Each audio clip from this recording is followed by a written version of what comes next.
Iran ও যুক্তরাষ্ট্র Israel যুদ্ধের প্রভাবে গত মার্চ মাসেই আন্তর্জাতিক বাজারে তেলের দাম বেড়েছে প্রায় ৩৯%। হরমুজ প্রণালী বন্ধ হওয়ার পর মধ্যপ্রাচ্যের অর্থনীতি এখন এক ভয়াবহ বাস্তবতার মুখোমুখি। এই বাণিজ্যিক ব্লকেড বদলে দিচ্ছে পুরো অঞ্চলের অর্থনীতির মানচিত্র।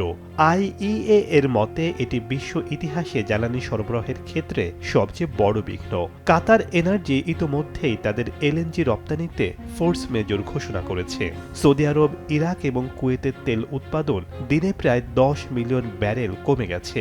এর সরাসরি প্রভাব পড়ছে এশিয়ার দেশগুলোর ওপর, কারণ এই তেলের 75% এবং এলএনজি 60% যায় চীন, ভারত এবং জাপানের মতো দেশে। অবিশ্বাস্য হলেও সত্য, মধ্যপ্রাচ্যের জিসিসি দেশগুলো তাদের প্রয়োজনীয় ক্যালোরির 80%ই এই প্রণালী দিয়ে আমদানি করে। যুদ্ধের ফলে মার্চ মাসের মাঝামাঝি থেকেই ওমান, দুবাই ও কাতারে খাদ্য আমদানিতে 70% ধস নেমেছে। লুলু রিটেলের মতো বড় প্রতিষ্ঠানগুলো এখন বাধ্য হয়ে আকাশপথে নিত্যপণ্য আমদানি করছে, যার ফলে মধ্যপ্রাচ্যে খাদ্যের দাম বেড়েছে 40 থেকে 120%। আইএমএফ এর সর্বশেষ রিপোর্ট অনুযায়ী 2026 সালে মধ্যপ্রাচ্যের অর্থনৈতিক প্রবৃদ্ধি 3% পয়েন্ট কমে মাত্র 1.9% নেমেছে।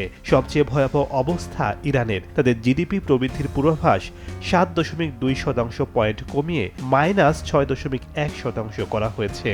সৌদি আরবের বহুল আলোচিত ভিশন 2030 এবং মেগা প্রজেক্ট নিয়ম এখন অনিশ্চয়তার মুখে, কারণ বিদেশি বিনিয়োগকারীরা এই যুদ্ধ পরিস্থিতির কারণে হাত গুটিয়ে নিচ্ছে।